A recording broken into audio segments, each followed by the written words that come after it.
An hour into the flight, the friends decide to head higher into the mountains. In front of them is a vast ridge of snow-capped peaks.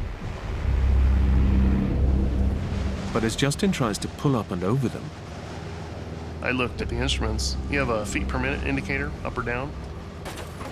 And we were doing almost 800 feet a minute down. a strong downdraft is dragging them straight into the mountains. If I didn't do anything, I mean, that's gonna be a horrible crash. You gotta start making decisions. So I tried to turn the plane.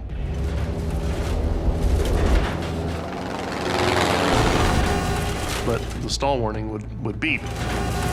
If you stall, then you fall out of the sky. What I needed to do was get us on the ground without killing anybody. Justin's pilot training kicks in. He knows he has to stay calm. At that point, it became about slowing the aircraft down to minimize the impact as much as possible. Your adrenaline goes off like crazy. All of a sudden, you're about to die. Time slows down.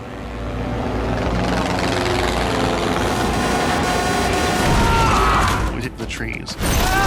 Big, horrible banging noises.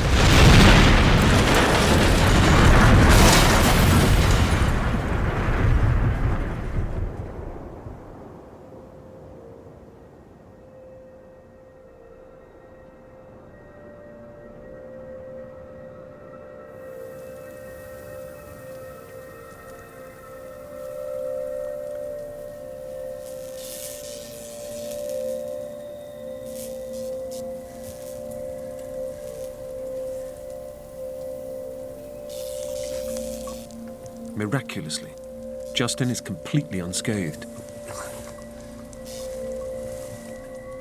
But the three friends are far from out of trouble.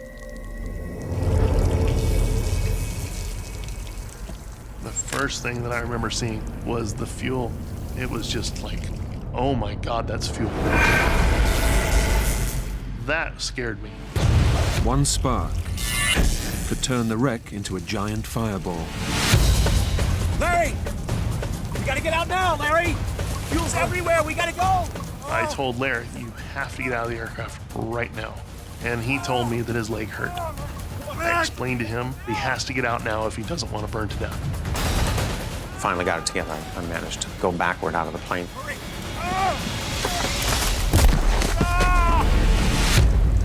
The plane could blow at any second. But Tommy is unconscious. He's taken a serious blow to the head. Wake up!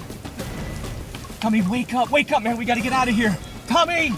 We got fuel everywhere, wake up, wake up! I yelled at him and he didn't respond. Tommy! Please! I was very concerned that I'd killed one of my best friends. Tommy, come on! Justin has to haul Tommy's 220-pound dead weight out of the plane. The first thing I remember is a horrible pain in my side, and I believe that is when Justin broke my ribs.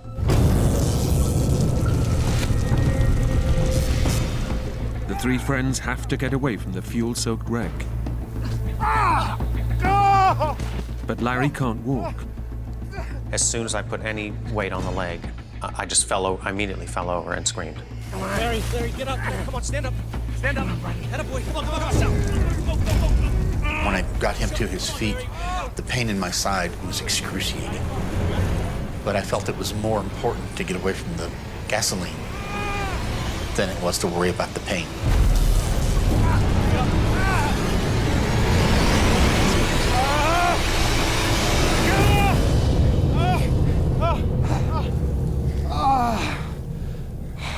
The three men somehow manage to get far enough away and out of danger. It's another night at sea, just like the hundreds they've spent together during their voyage. I start to hear this scraping sound.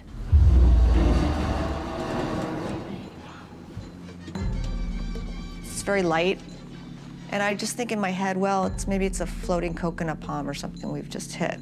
Go back to your picture on it. It's great.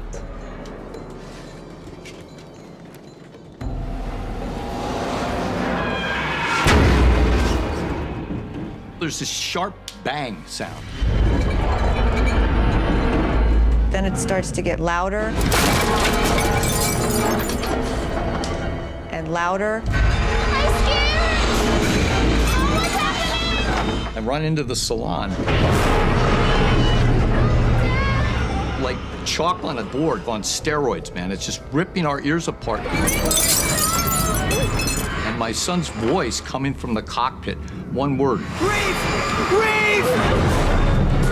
He's screaming, reef. We looked at each other in horror. And in that same second, I hear this big boom. I just got thrown like a 5-10 feet. The Emerald Jane has smashed into a submerged coral reef. John slams the boat's engines into reverse.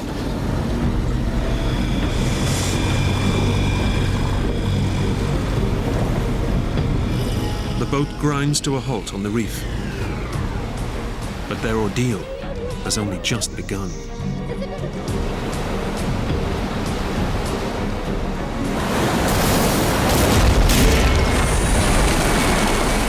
This giant wave hits the boat.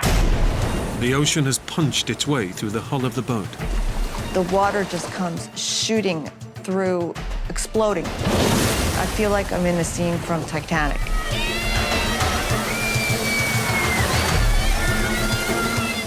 I just looked at John's eyes, and you can tell he's scared. He's really, really frightened.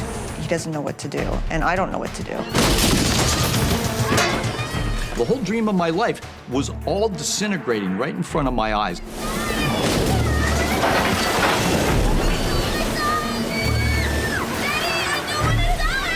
And they're screaming, I don't want to die, I don't want to die. I look out, it's just pitch black. I knew we were pretty much screwed right there. Just as it seems things can get no worse, yet another ocean swell crashes over the reef and unleashes its full fury on the stricken boat. One of these big waves breaks directly over the middle of the boat. Dad!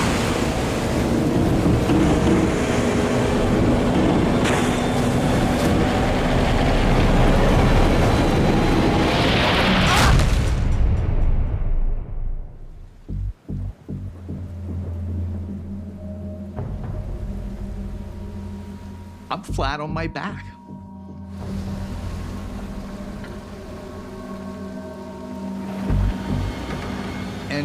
And I look down and what I see is just impossible.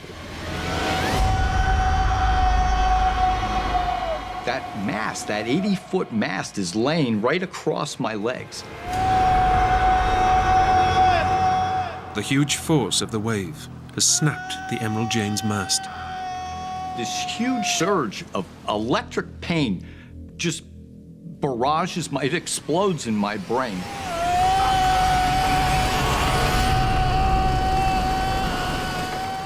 I heard my dad scream. The falling mast has also hit Ben, striking him on the head. My head was just pounding, like my ears were ringing, and I could feel like, you know when you can feel your heartbeat in your head? And the next thing I know, there's Ben's face, you know? He's got blood coming down both sides of his face, and he's looking down at me. And I pull myself up and doing a sit-up.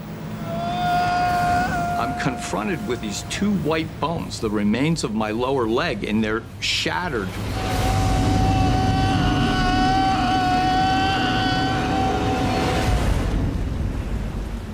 You can see the bones sticking out like toothpicks almost out of the side. The mast has almost completely severed John's leg below the knee. And beneath that, there's just this pool of blood that's spreading on the deck.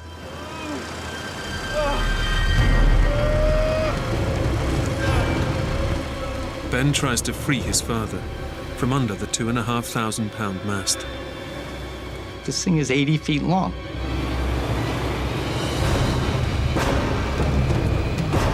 It's impossible. and I couldn't like just pull it out. He's losing huge amounts of blood from his shattered leg.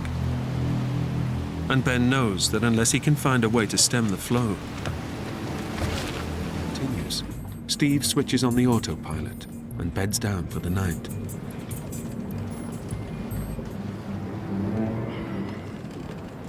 People think that sailing is a very quiet undertaking. It's not.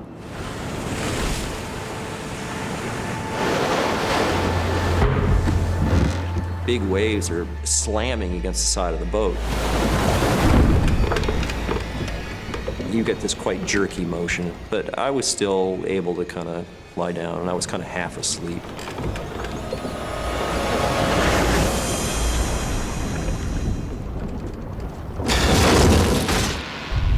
All of a sudden, there was this big bang on the side of the boat. There was just this huge flood of water immediately. Steve has no idea what he's hit, but the boat's hull has been torn apart.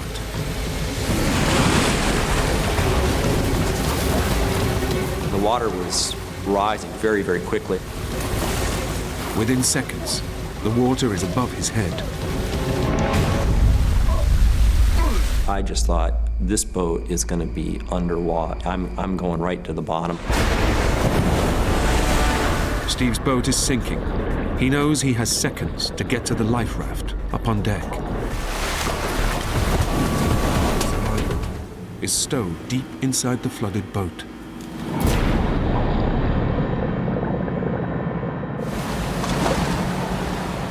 It was essential that I go back on the boat and dive down and get equipment. Even though I realized that the boat could slip under the waves at any moment. Against every instinct, he knows he has no option but to dive back down into the sinking boat.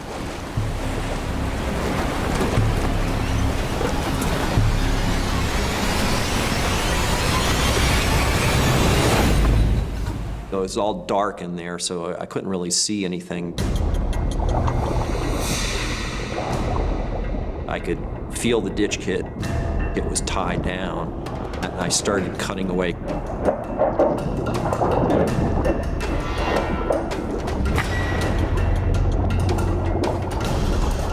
Steve frees his emergency supply kit. But just as he makes it to the exit hatch, The hatch slammed closed.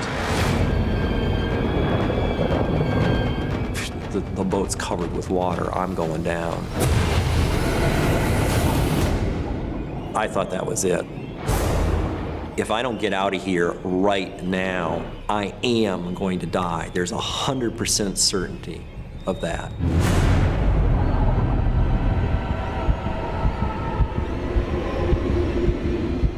but just as Steve's lungs are about to burst, a huge wave breaks across the boat.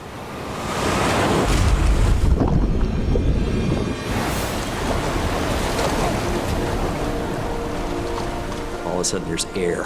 It was a huge, huge relief.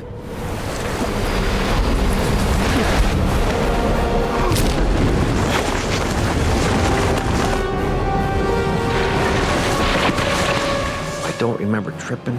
I don't remember flying through the air. I just remember I hit my head.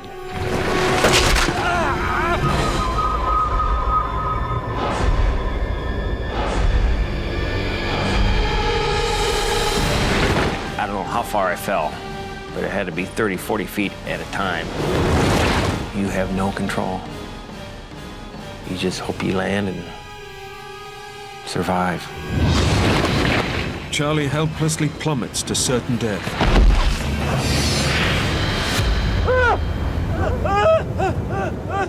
But a rock ledge, jutting out of the cliff face, breaks his fall and saves his life.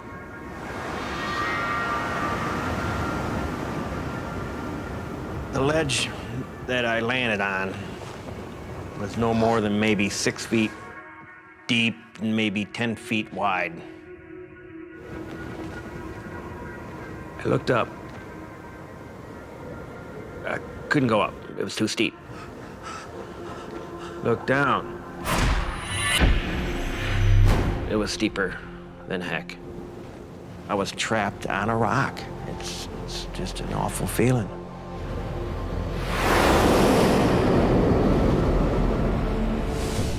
Teetering on the edge of a 500-foot drop, Charlie must literally cling on for his life.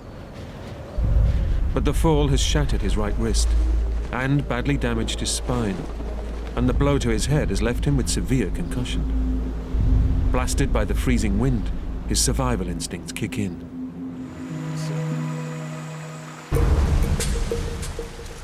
By mid-afternoon, it seems Benedict and Cashew have cleared the worst of the rapids.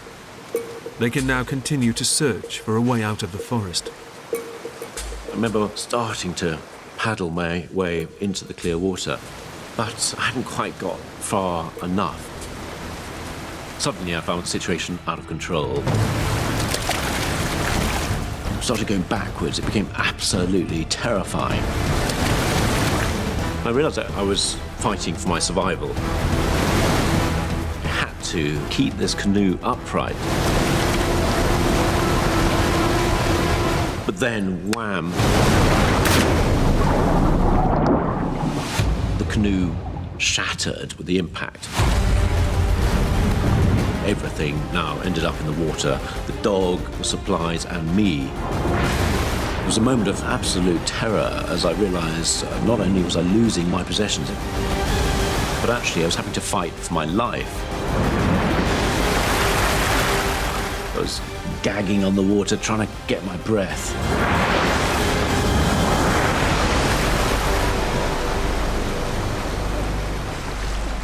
Finally got some purchase and waded my way towards the riverbank.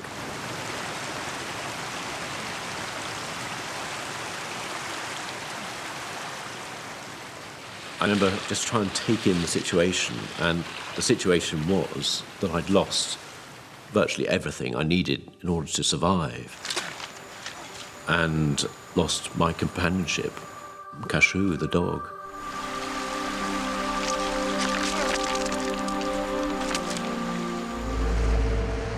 But after an hour, motoring south along the island's coastline, there's still no sign of the tour boat. And Pepe has more immediate concerns. Joe! ¿Ya no hay gasolina? ¿Cómo cae la poca gasolina? He tells us, I think I'm running out of gas. What's up? No fuel is what's up. Oh, it just gets better. It was a bad situation. It was dangerous. They have just minutes before the engine cuts out. And without power, Joe knows they can't steer the boat and could easily be swept out to sea by the currents. I said, let's beach this while you have power. Pepe, vamos a la playa. ¿Qué playa? Pura roca, no puedo para allá. Their only hope is to make it to land. But the island's coastline is a fortress of jagged rocks and sheer cliff faces. He said, there's no beaches. This whole island is rocks. They know they have no option but to try to reach the shore. Between the current and the sharks, I'd rather take my chances on land than out in the water. Vamos. No me quiero estrellar, no puedo estrellar. Vamos con ella. A la playa, vamos.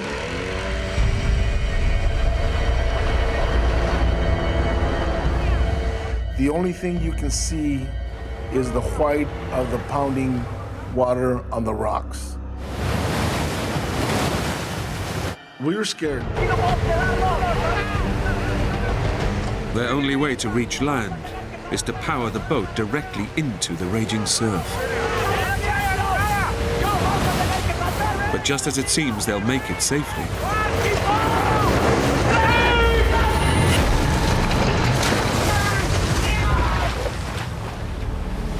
a surge of water hit me from behind and forced me into the rocks.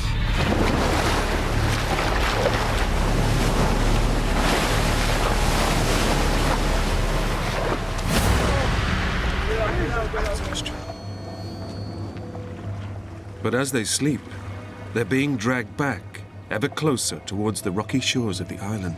Joe, Larry, despiertan. Nos vamos contra la roca. Joe! Joe, wake up! Rocks! Stop panic, buddy! Come on now! Come on! The current was gonna take us wherever it wanted. We're gonna crash, and we're gonna crash hard.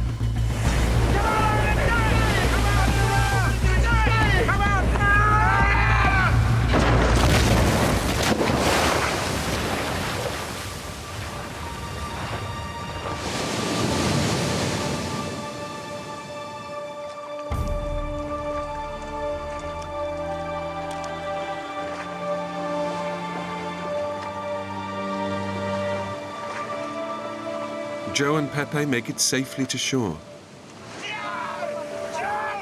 But Lorenzo is thrown violently onto the rocks, severely spraining both of his ankles. The three men's attempt to escape the island has failed, and their boat is now completely wrecked. Torre de control.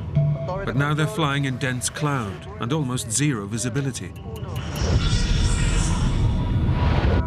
They're unaware that they're already off course and heading for a mountain.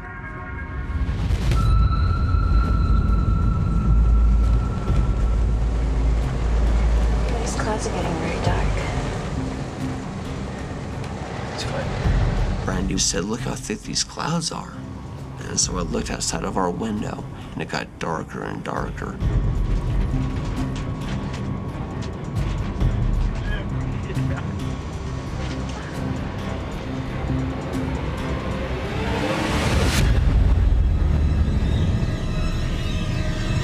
Oh my God!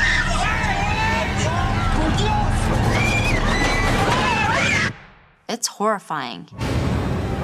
That was my ultimate fear coming true.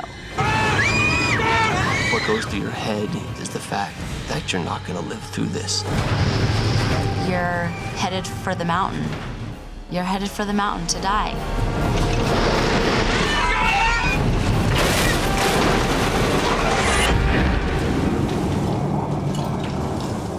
I remember thinking, we're not flying anymore. We're going through the trees. Is this even happening? My stomach dropped. My mind just went blank. To hear things break apart, just the sound that it makes is unbelievable. My first thought was, you're not getting out of this.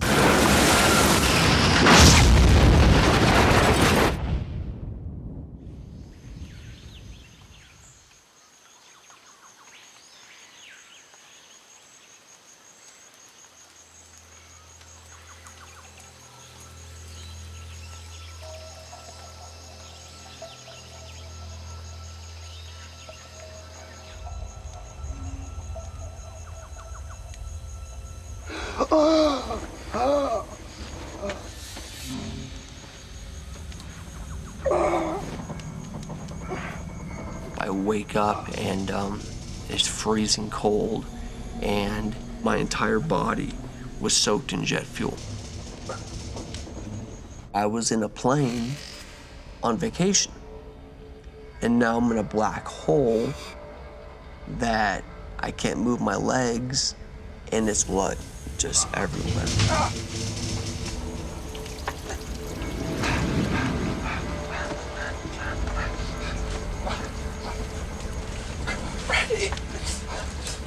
Brandy was head to toe blood. And I remember thinking, oh my God. Brandy! Brandy! Brandy! Wake up! Can you hear me? Brandy! Wake up, Brandy! Brandy, can you hear me? Can you hear me? My first memory was Brandon talking to me. Brandy, listen to me. You gotta get out of here. We're covered in jet fuel. Oh my God. Get your boat. Let's go. I remember feeling completely panicked and completely in disarray.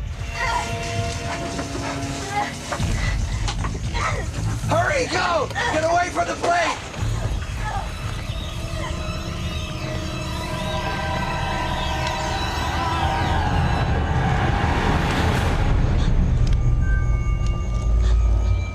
Outside the plane, Brandy is horrified by the devastation of the wreckage. The desert temperature hits 115 degrees.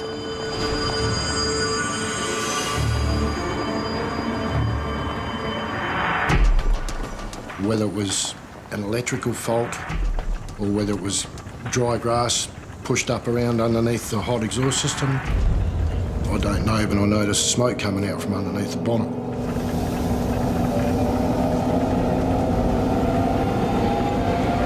Shut up! Shut it! Get out! Run now! Keep running back! He has just seconds to grab whatever possessions he can Stay back, baby! before the car explodes into flames.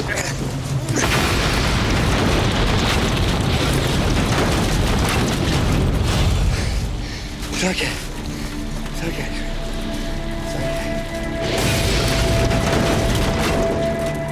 They can do nothing as they watch the car burn. Their only means of escape is destroyed.